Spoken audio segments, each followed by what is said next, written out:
안녕하세요. 절대값TV의 명품 PD 한PD입니다.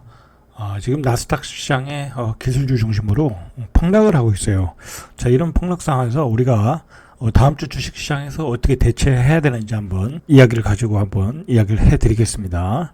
앞으로 주식을 좀 공부해야 되겠다 하시는 분들은 들으시면 많은 도움이 될 거예요. 일단 지금 시장은 전형적인 약세장, 베어마켓 시장이라고 그러죠. 약세장이다 라고 정확히 판단을 하셔야 돼요. 주식을 사도 이렇게 이익이 안 나요. 뭐 그런 시장이니까, 이런 시장은 어떻게 되냐면 그냥 내가 저점에 조금씩 매수한다, 모아 나간다라는 생각으로 해야지, 여기서 뭐랄까요, 뭐 수익 투자를 한다든지 커다란 단기간의 이익을 추구한다든지, 자, 그러면 안 돼요. 자, 뭐 그런 약세장이다 보니까 안도랠리라는 말이 나오잖아요. 그 안도랠리도 뭐 되지도 않았지만 전형적인 약세장이다. 그냥 주식을 모아나가는 사람 외에는 굳이 주식을 할 필요가 없다라는 거예요. 그리고 지금 이런 주식시장이 굉장히 위험한 게, 예를 들어서 이제 그동안 기술주들이 많이 올라갔잖아요. 자, 많이 올라갈 때는 그게 거품으로 올라간 거예요. 뭐 금리가 싼 거에 대한 어떤 할인 가치, 그런 거로 올라간 건데, 이제 금리가 폭등하니까 그런 메리트가 없어지는 거야. 주식이 이렇게 레벨 다운, 폭락을 하는 거예요. 그래서 지금 기술주에 대한 투자는 조금 조심을 해야 된다. 아무리 이제 반등이 오더라도 조심해야 되고, 반등 시에 매도해라. 제가 누누이 말씀드렸어요. 특히 빅테크 기업들, 미국의 빅테크 기업은 조금 차원이 다르지만 언택트 관련 주식들 있잖아요. 뭐 네이버, 카카오, 그렇게 그냥 우량한 기업이지만 성장의 속도가 늦춰질 때는 가격이 올라가질 않고, 코비드 이후에 굉장히 그 주식이 시세를 크게 냈기 때문에 한동안 쉴 수밖에 없어요. 그리고 그 주식이 다시 제자리를 찾고 가는 데는 많은 시간이 걸릴 수밖에 없기 때문에 위에 매물들이 쌓여있다는 거죠. 그러니까 단기간에 이렇게 반등을 크게 준다는 것은 어렵다. 아주 낙폭이 크게 나오지 않는 한. 그리고 과거에 지난번에 한번 크게 또 반등을 줬어요. 마지막 큰 반등이라고 보시면 돼요. 그런 주식들은 반등 시 매도해라고 제가 분명히 말씀을 드렸고, 거기서도 많이 떨어졌어요. 지난주 금요일에도 많이 떨어졌고, 그리고 내일도 하락할 가능성이 크고, 자, 그런 상황이다라는 거예요. 그 나스닥과 미국 시장의 흐름과 중요하게 체크해야 될 사항들, 뭐 그런 것들을 기본적으로 말씀을 드릴게요. 제가 신문을 정리하다 보니까 굉장히 내용들이 좋은 게 많아요. 이런 내용들을 매일매일 정리를 하셔야 돼. 주식 투자하려면 신문을 자세히 보셔야 돼. 신문에서, 사실 신문의 어떤 숨은 내용 중에 사실 우리 주식 투자의 알짜 내용들이 다 있고, 그곳에 돈이 숨어 있는 거예요. 그 보물을 찾아내는 걸 해야 돼요. 제가 이제 그런 내용들을 가능한 한, 매일은 어려울 것 같고, 뭐 한 일주일에 한 두세 번 정도 정리해서 올려드릴 테니까 그런 내용들을 잘 소화를 하시길 바래요. 최소한 주식 투자를 하시려면 그런 내용을 소화를 하셔가지고 이렇게 내공을 키워 나가셔야 돼. 자, 주간 기준으로 다우지수가 0.24포인트 내리면서 6주 연속 하락했다. 자, 이 6주 연속 하락했다라는 게 중요한 거예요. 추세가 하락이라는 얘기야. 반등이 6주 동안 거의 없었다. 잠깐 대리캡 바운딩만 있었다.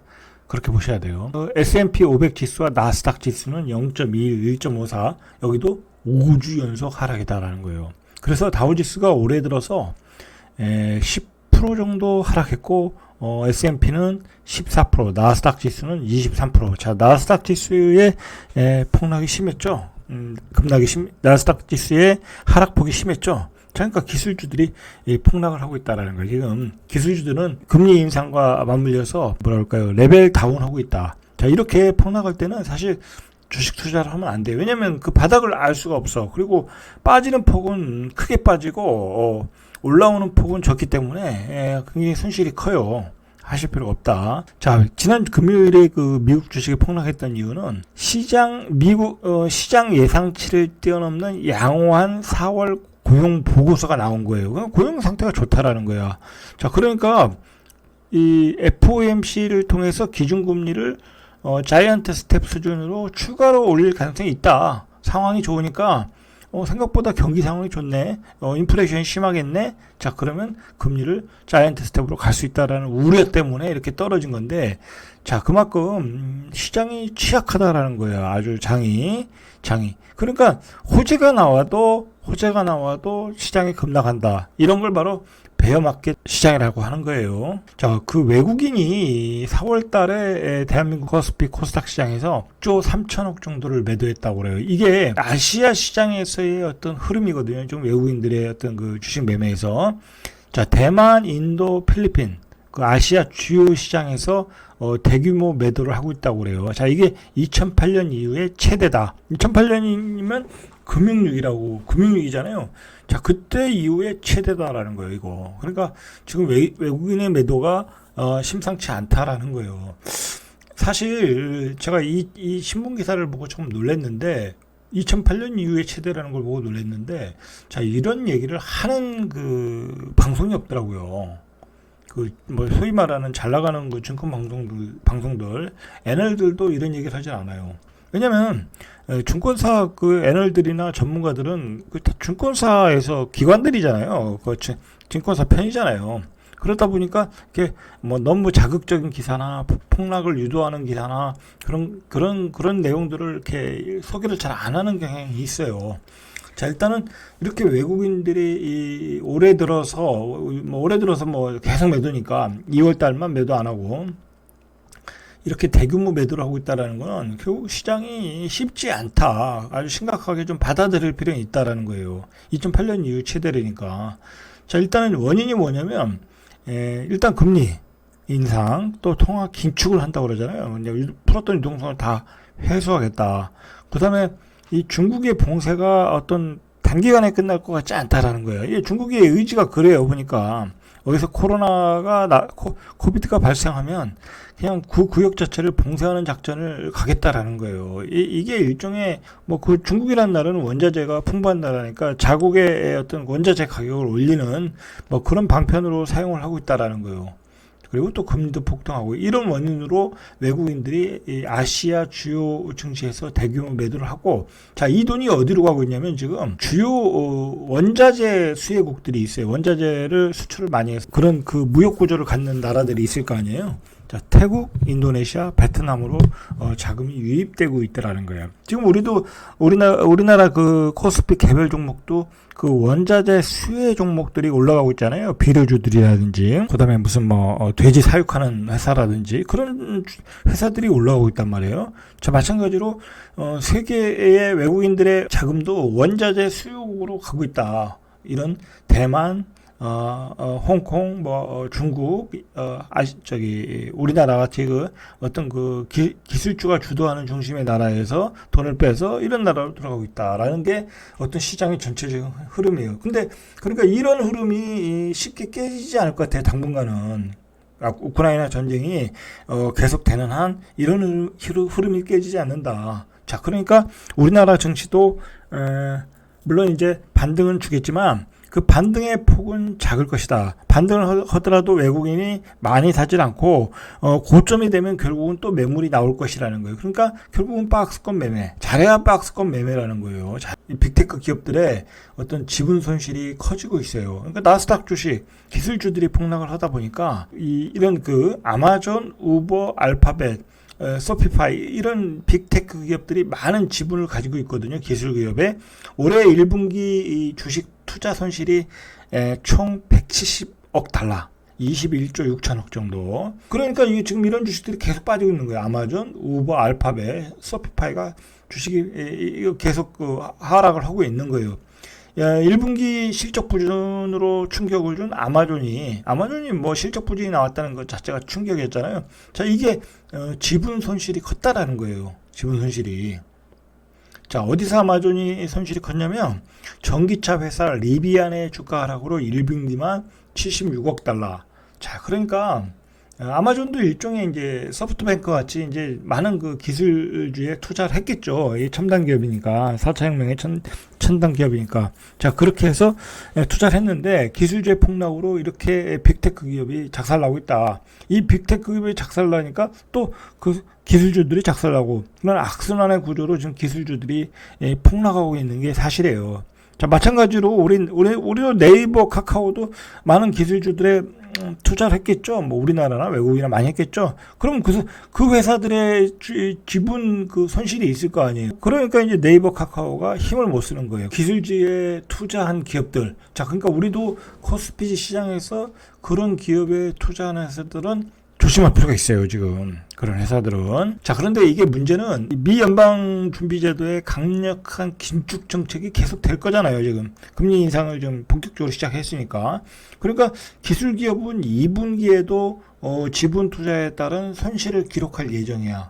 그러니까 반등이 기술주는 어떻게 보면 반등하면 빨리 탈출해라, 당분간은. 제가 보기에는 어떤 바닥이 안 보인다. 라고 생각을 하셔야 돼요. 반등 시 매도. 금리가 올라가는 한 기술주는 이렇게 올라갈 수가 없어요. 자, 그런 거 보면 작년에 가는 바닥이고 다시 올라온다라고 했는데, 작년에 그렇게 얘기했던 전문가들의 얘기가 하나도 안 맞죠? 자, 그 전문가들 얘기를 믿으면 안 돼요. 그 사람들 얘기 믿었다가는 작살나는 거예요. 금요일날 나스닥 주식 중에 기술주들이 폭락할 때 특히 많이 폭락한 게 전자상거래 주식들이 많이 폭락했다고 해요. 전자상거래는 이제 아마존이 대표한 주식이죠. 그리고 아마존과 캐나다의 소피파이가 8.78%, 주간 기준으로는 아마존이 7.7%, 소피파이가 11.6%.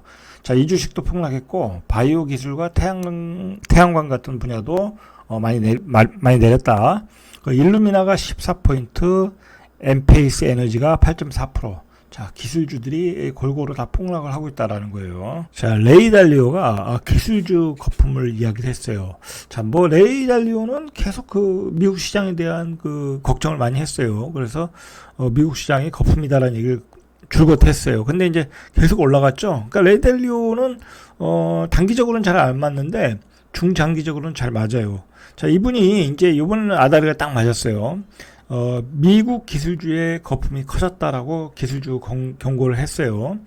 자, 레이 달리오는 거품이 터지는 반드시 구매하기에 좋은 시기는 아니다. 지금 가격이 하락한다고 지금 사면 안 된다라는, 당분간 거품이 껴있던 신흥 기술주들이 추가 하락할 수 있다라는 거예요. 1920년대와 1990년대 자, 사례를 보니까 기술주의 거품이 가라앉기까지는 최소 1-2년의 시간이 필요하다라는 거예요. 그래서 추가 하락 가능성이 있으니 기술주 투자할 때는 신중해라. 우리가 닷컴 버블 시기에 한 2년 정도 걸렸어요. 그때 한 80% 빠졌거든요.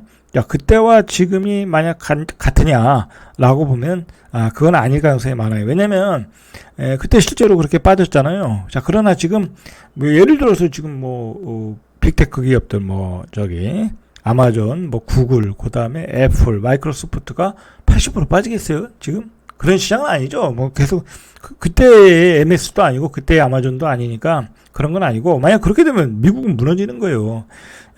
기술주의 어떤 개별주들, 이익을 못 내는 기업들은 당연히 80%, 70%, 심지어는 90%까지 빠져요, 실제로. 자, 그래서 조심하셔야 돼요, 그런 주식들은.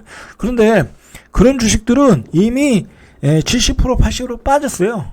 많이 빠졌어요. 그러니까 추가 하락이 더 있을 수는 있지만 그동안 많이 빠졌다. 70%, 80% 빠졌다. 예를 들어 이제 제가 뒤에서 보겠지만 스킬즈 같은 회사, 그것도 이제 메타버스 관련주, 게임주, 그런 거로 급등을 했던 주식이거든요. 제가 알기로는 $30가 넘었었는데, 지금 1.96달러. 그러면 그건 95% 이상 빠진 거잖아요. 자, 그런 주식이 허다해요, 지금, 미국에. 자, 미국은 기술주가 폭락을 할 때 이익을 못 내는 회사면 그냥 거품이 사정없이 무자비하게 빠져요. 조심하셔야 돼요, 그런 주식들은.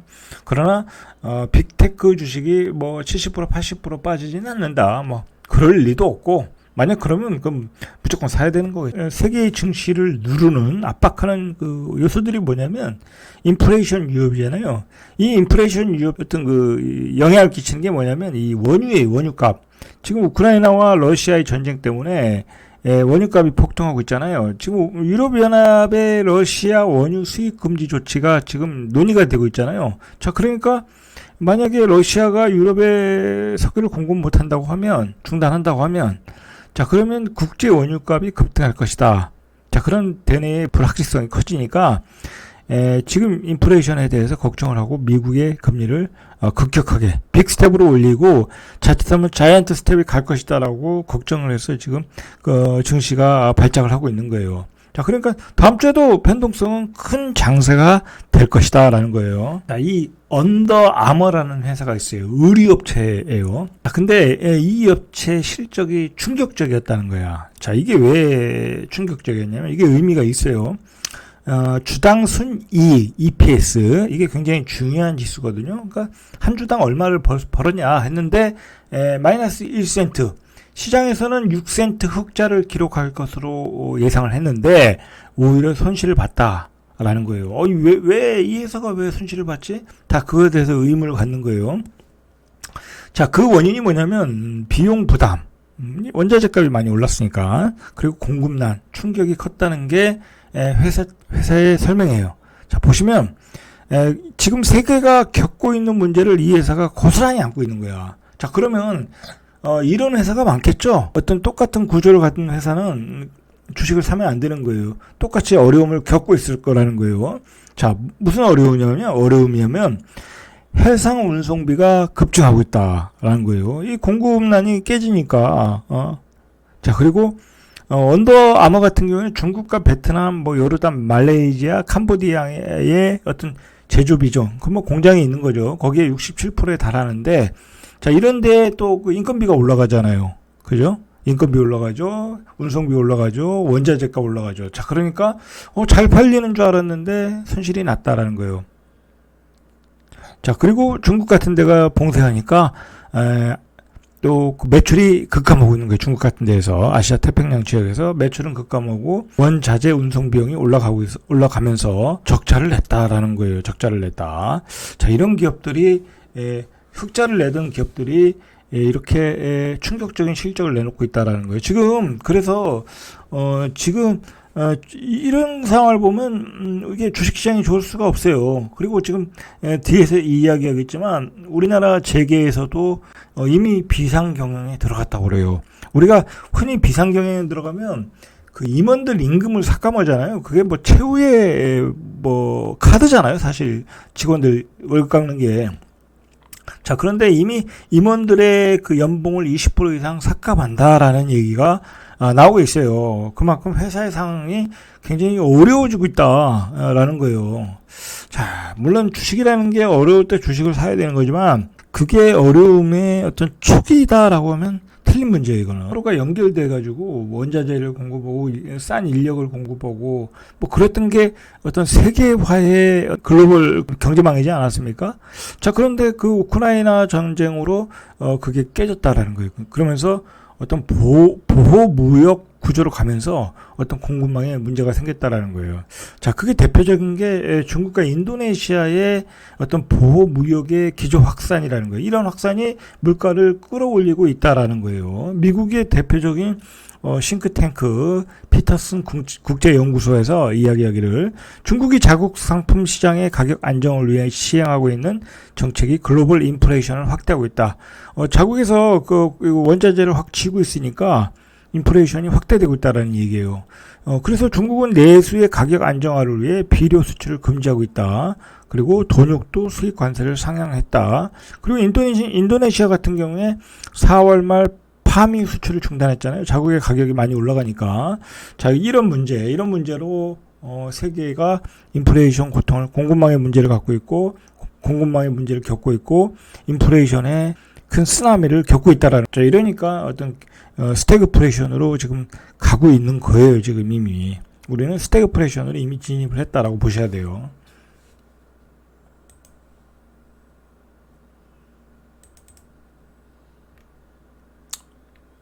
자, 이렇게 이런 상황을 보면 이제 대한민국도 이제 스태그플레이션으로 가고 있다라고 하면 사실 부동산 시장은 지금 뭐 급매물이 막 쏟아져야 돼요. 근데 그런 상황 판단을 좀 못하는 거야. 그 투자자들이나 또는 그 매수자들이 뭐 그러니까 바람이 분다, 뭐 재건축 규제 안 한다니까 일기신도시 가서 고점에 가서 뭐 물건을 잡고 그런 어처구니 없는 상황을 지금 연출하고 있는 거예요. 회사 얘기했듯이 역시 중국의 이 봉쇄 작전도 지금 세계 경제를 굉장히 어렵게 하고 있다. 근데 중요한 건 이걸 중국이 의도적으로 하고 있고 상당히 길게 하고 있어요. 뭐 이걸 하면 할수록 미국 경제에 영향을 줄 수 있다. 지금 러시아와 중국이 한편이 되고 미국이 하나가 돼서 미국과 동맹국이 하나 돼서 지금 세계가 격렬하게 어떤 그 보이지 않는 전쟁을 하고 있어요. 그런 전쟁 속에서 어떤 뭐랄까 어떤 그 정책들이 굉장히 이 세계 경제의 세계화를 막고 있다. 어떤 보호무역주의 경향으로 가고 있다. 뭐 그런 경향 그렇게 가고 있는 흐름에서 세계의 증시가 다 약해. 지금 중국 주식은 말할 수 없이 폭락했어요. 사실 중국 주식도 지금 사러 들어가야 되거든요. 뭐 제가 보기엔 중국 주식은 지금 사러 들어가도 상관없어요. 뭐 고점 대비 엄청나게 빠졌으니까 정확히는 제가 모르겠는데 거의 뭐 한 30-40% 그 정도 빠진 것 같아요. 지수로 봐도. 자, 그런 상황이에요. 지금 중국도 빠지고 있고 러시아도 빠지고 있고 뭐 다 빠지고 있어요. 지금 우크라이나 전 해결의 기미가 없어요. 5월 11일인가가 2차 대전 러시아 전승기념일인데 이날 전면전으로 갈 것이냐 뭐 협상할 것이냐 뭐 이제 기로에 서 있는데 뭐 이거 뭐 지금 현재로서는 장기전으로 가는 데는 뭐 별로 의심할 여지가 없어요. 뭐 지금 여기서 푸틴이 뭐 아무런 성과 없이 물러날 리도 없고 그렇다고 뭐 우크라이나 입장에서 많은 피해를 봤는데 여기서 고개 숙이고 들어갈 일도 없고 자 어쨌든 장기전으로 가고 있다라는 거예요. 어쨌든 이런 모든 상황이 한반도 밖에 심상치 않다. 어떤 재계의 판단을 하고 재계는 지금 감량 경영을 이미 시작했다라는. 자, 만약에 이제 우크라이나 전쟁이 어떤 해결됐다. 자, 그러면 일단은 증시는 급등이 나올 수 있어요. 그건 항상 기억하고 계셔야 돼요. 자, 이제 체크 포인트인데 내주에 다음 주죠. 5월 11일인가 발표되는 CPI 지수, 4월 CPI 지수에 집중해야 된다. 자, 3월 CPI가 전년 동기 대비 한 8.5% 상승, PPI는 11.2% 오르며 정점을 쳤다고 보고 있어요. 자, 그러니까 4월 달에 지수가 3월 CPI보다 적게 나오면 시장에서는 피크 아웃으로 볼 수 있다는 거예요. 그러니까 인플레이션이 피크 아웃을 쳤다라고 보는 거예요. 자, 월가 전망치에 따르면 4월에 CPI 지수가 8.14, 전달이 8.5%니까 8.14 정도 나와야 된다는 거예요. 뭐 그 원유 가격은 그때보다 좀 떨어졌으니까 이 정도는 나올 거라고 생각하고 있는 거예요. 자, 미국 CPI라는 게 미국 소비자 물가 지수인데 이런 상승 추세를 잠재우려면 연준이 중립금리 한 2.5%까지 생각했거든요. 옛날에 그랬어요. 작년에 물가가 2.5% 이상 급등 오르지 않으면 뭐 괜찮다라고 했는데 결국 이제 8.5%에서 2.5%까지 떨어뜨려야 되는 거예요. 떨어뜨리려면 결국 금리를 계속 올려야 된다는 증권시장에서 걱정하는 거고. 자, 그걸 지금 시장에서 악재로 받아들여가지고 주식이 지금 폭락을 하고 있는 거예요. CPI가 8.5에서 2.5까지 떨어져야 된다. 그 사이에 금리는 올려야 된다라는 게 고민이죠. 미국이 연준의 고민이죠. 자, 그러면 이제 코스피 시장을 보시죠. 자, 코스피 시장을 보시면 잠깐 카카오가 이제 계속 떨어지고 있잖아요. 자, 카카오가 이건 뭐 빅테크 주식이니까 지난 4일 올해 1분기 매출과 영업이익이 31% 늘어난 1조 6,500억 정도, 그리고 영업이익이 1,586억, 많이 벌었죠. 자, 그러나 이제 시장이 기대했던 게 있을 거 아니에요. 이 정도는 벌어야 되겠다는 컨센서스가 있었는데 매출이 1조 7,400억 정도, 영업이익이 1,616억 정도. 그러니까 조금 모자랐다라는 거예요. 그러니까 그동안 주가는 많이 올랐는데 어닝 서프라이즈를 내놔야 되는데 기대한 만큼도 나오지 않았다. 그러니까 주식이 계속 떨어지고 있는 거예요. 이런 이유로. 자, 그러니까 2분기도 어렵겠죠? 2분기도. 왜냐면 지금 뭐 이들이 가지고 있는 뭐 지분 이익이라든지 지금 기술주들이 폭락하는 상황에서 2분기도 어렵겠죠? 그러니까 카카오는 당분간은 계속 빠질 수밖에 없어요. 반등 주고 빠지고, 반등 주고 빠지고. 그리고 너무 많이 올랐기 때문에 그동안 이익이 난 차익 실현 매물들이 어마어마하게 많거든요. 근데 매수세는 없잖아요. 그러니까 당연히 주식이 빠지는 거죠. 자, 이런 시각으로 카카오 보셔야지, 뭐 단순하게 여기가 바닥이다라고 들어가시면 안 돼요, 지금. 네이버도 마찬가지예요. 좀 걱정되는 게 뭐냐면, 이 네이버 카카오가 많이 떨어졌거든요. 자, 네이버 카카오를 동학개미들이 사들이고 있다고 그래요. 그리고 실제로 그 증권 전문가들이 나와서 사야 된다라고 하는 사람도 있어요. 자, 그런데 그렇지 않아요. 그렇지 않다. 이거 오래 갈 수 있어요. 자, 작년 종가 비교하면 네이버가 28% 정도, 그리고 카카오가 25% 정도 하락했어요. 네이버도 1분기 실적이 어닝 쇼크로 평가되고 있어요, 지금. 연결 기준으로 매출이 1조 8,452억, 영업이익이 3,018억을 기록했는데, 실적이 나오기 전에 증권정보업체 FN 가이드에 따르면은 매출이 1조 8,800억이 나와야 되고 영업이익이 3,416억 정도가 나와야 되는데 역시 한 7, 8% 모자랐던 것 같아요. 자, 그래서 네이버 카카오 역시 빠지고 있다 라고 보시면 되겠죠. 제일 공매도를 많이 치는 종목이 삼성전자와 LG 디스. 근데 중요한 건 이걸 이제 공매도를 얼마까지 쳤냐면 삼성전자가 지난 1년간 공매도 규모가 6조까지 친 거야. 어마어마하게 쳤죠. 그러니까 올해 들어서 6조 3천억을 팔았다고 그러잖아요. 그러니까 삼성전자가 반은 판 거야. 그 중에 반은 공매도이고. 그래서 주가가 올해 들어 13.6%가 빠졌는데, LG 디스플레이어도 한 13.9% 정도 빠졌고, 여기는 지금 적자가 나오고 있으니까. 자, 이제 문제는 이게 쇼카바가 들어와야 되거든요. 뭐, 공매도 쳤으니까 다시 사야 될 거예요. 살 기미가 안 보이더라는 거야, 살 기가. 뭐 사는 날은 잠깐 반등을 하는데 사는 규모가 크질 않아요. 공매도 규모는 하루에 400만 주씩 공매도를 치는데 사는 규모는 100만 주도 안 돼요. 그 공매도 세력들은 삼성전자의 추가 하락을 장기적인 추세에서 추가 하락이 더 있다라고 보는 거야. 단기적으로는 장이 반등해서 7만 원까지는 갈 수 있어도 또 다시 하락을 할 수 있다. 아니면은 우크라이나 전쟁이 좀 끝난다든지, 자, 그러면 이제 쇼카바가 크게 들어올 수 있거든요. 그 쇼카바가 들어올 때가 어떤 본격적인 시장의 반등이다. 그 빠져나갔던 그 원자재 값의 폭등으로 빠져나가고 있는 외국인 자금이 다시 그 대만과 우리나라로 들어올 때, 기술주나 또는 그 우리나라의 대표 우량주로 들어올 때가 어떤 본격적인 우리 시장의 어떤 상승장이다라고 보시면 될 것 같아요. 이제 그때까지는 이제 박스권에서 결국은 이제 개별 종목들의 개별장 또는 대형주였던 순환 매장, 그 정도 플레이가 아닌가. 우크라이나 이제 재건주들, 이런 이제 앞으로 이제 전쟁이 끝나면 우크라이나가 재건을 할 것이다. 그런 주식들에 조금 관심을 가질 필요 있을 것 같아요. 자, 이건 제가 하는 얘기가 아니라 신문에 나왔던 기사예요. 기사인데 이건 말이 좀 일리가 있고 그런 주식들이 조금 이렇게 바닥이 견조하게 올라오는 것 같아요. 그러니까 관심을 가질 필요가 있어요. 자, 그리고 이제 이런 주식들이 이제 건설주나 건설 기계 그런 주식들 아니겠어요? 차기 정부의 어떤 부동산 정책 방향성이 생기고 그리고 10일에 윤석열 대통령의 취임식 전후할 거 아니에요? 근데 그런 쪽에 어떤 기대감이라는 게 있을 것 같아요. 그렇지 않겠습니까? 거기다가 우크라이나의 어떤 전쟁 이후의 어떤 재건, 그런 거로 인해서 어떤 하나의 테마가 될 수도 있겠다라고 저도 좀 동의를 하는 바예요. 참고하시기 바래요. 이게 될지 안 될지는 모르지만. 그래서 건설주, 기계 관련주들을 한번 관심 있게 보자. 신문에서 한번 발췌해 봤어요. 자, 시장을 이렇게 정리해 보면 일단 그 외국인들의 매수 주체가 아예 없다. 기관도 매도, 외국인도 매도. 자, 그리고 외국인들이 한 5천억 이상 매도가 나면 한 30에서 한 40포인트 정도 급락이 나와요. 그러니까 내일 정도도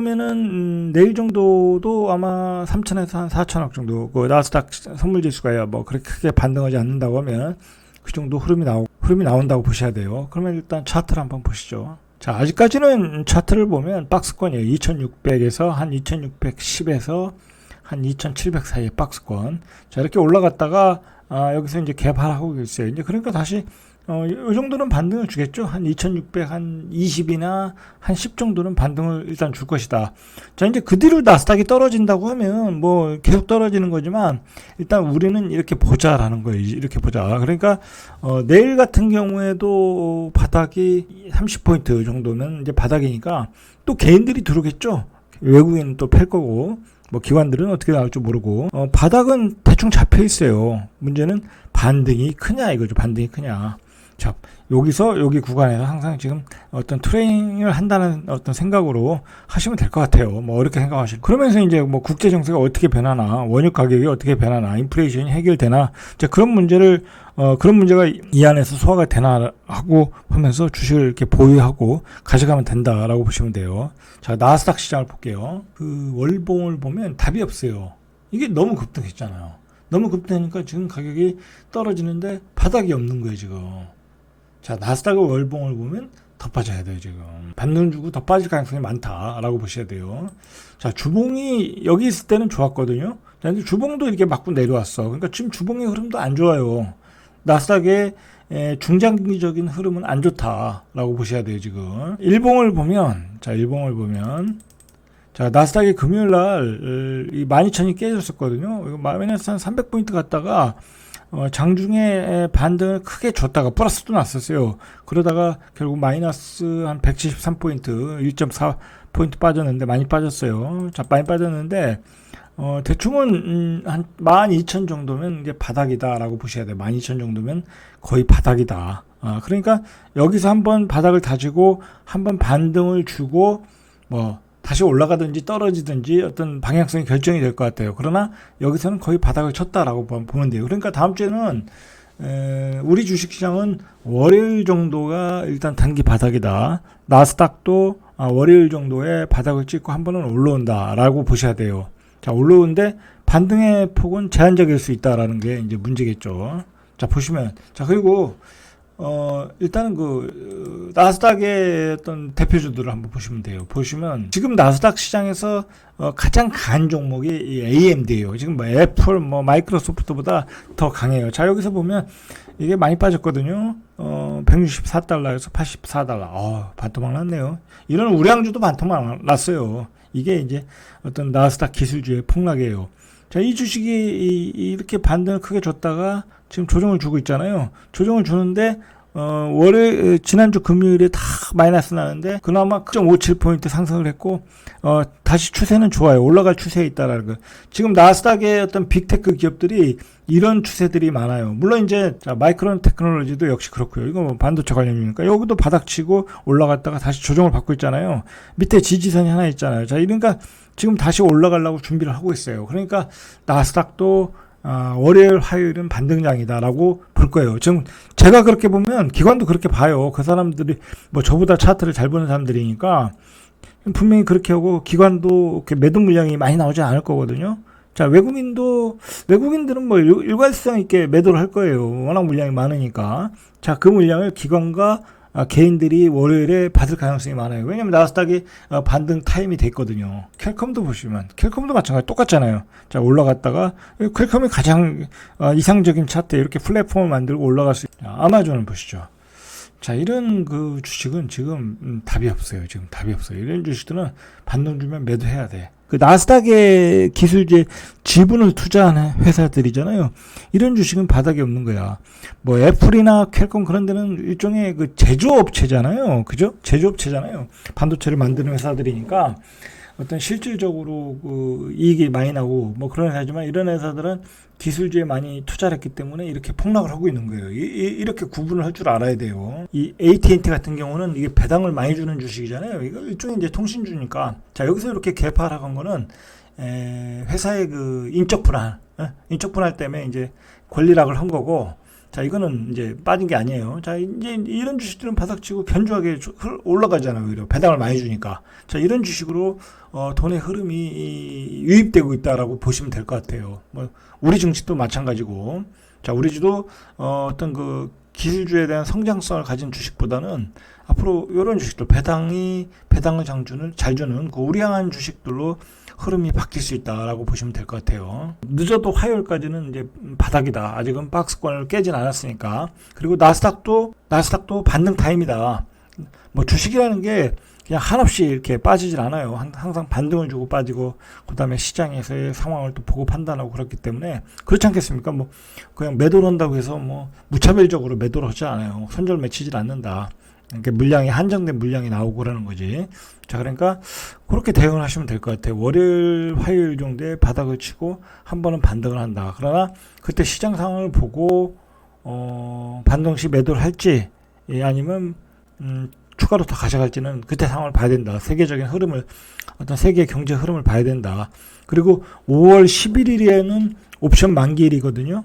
그러니까 옵션 만기일까지는 뭐 크게 빼지도 않고 크게 올리지도 않을 가능성이 많아요. 그러니까 안전판 역할을 할 수 있을 것 같아요. 오히려 옵션 만기일이. 자, 뭐 그런 전략으로 이렇게 다음 주에 대응을 하시면 별 무리가 없고, 대형주는 뭐 제가 보기에는 외국인이 매도가 나오는 대형주는 뭐 갈 수가 없는 거고, 외국인이 매도가 안 나오는 대형주들이 있거든요. 그런 쪽으로 이렇게 돈들이 쏠릴 수가 있어요. 그런 게 순환매를 하고 있는 거예요, 지금. 뭐 자동차 주식이 최근에 그래서 올라갔던 거 아니에요? 그리고 뭐 다시 이제 고점을 찍고 내려오는 중이지만, 그런 주식, 그래서 그런 쪽으로 대형주들은 한두 테마로 이렇게 형성이 돼서 시세를 좀 낼 것 같고, 개별 종목들은 어떤 세계 경제의 흐름에 따라 어떤 그 생기는 테마, 뭐 원자재 테마, 뭐 그런 것들로 화끈하게 불이 붙을 것 같고, 그런 거에서 트레이닝을 통해서 수익을 내셔야 되는 거고, 트레이닝이 안 되시는 분들은 지금 이제 기술주들은 조금 보수적으로 보셔야 되고, 우량주들, 실적이 좋은 개별 우량주들은 그 저점에서 자리를 잘 잡고 있거든요. 그런 주식들은 조금씩 사 들어가면 돼요. 그 배당도 잘 주고 주식도 많이 빠진 주식들은 조금 손해 본다고 생각해도 분할 매수하면 되는 거예요. 분할 매수. 그렇게 모아 나가시면 되는 거예요. 아마 나는 주식을 이런 급락장에서 하나도 안 사겠다 그러면 주식장에서 돈을 못 벌어요. 그냥 내가 조금 손해 보더라도 조금씩 모아 나가겠다는 그런 우량주들을 모아 나가면 주식은 어느 시기에 한 방에 빡 올라가거든요. 그냥 그러면 매수 타임을 놓치는 거예요. 하루에 20% 30% 올라 버리면 그 뒤엔 사지를 못 해요. 그러니까 계속 모아 나가라. 그냥 내 계좌에 한 7, 8% 손해봐도 그건 한순간에 만회가 된다. 그렇게 생각하시면 될 것 같아요. 자, 오늘 내용이 길었습니다. 이상 절대값 튜브의 명품 PD 한 PD였습니다.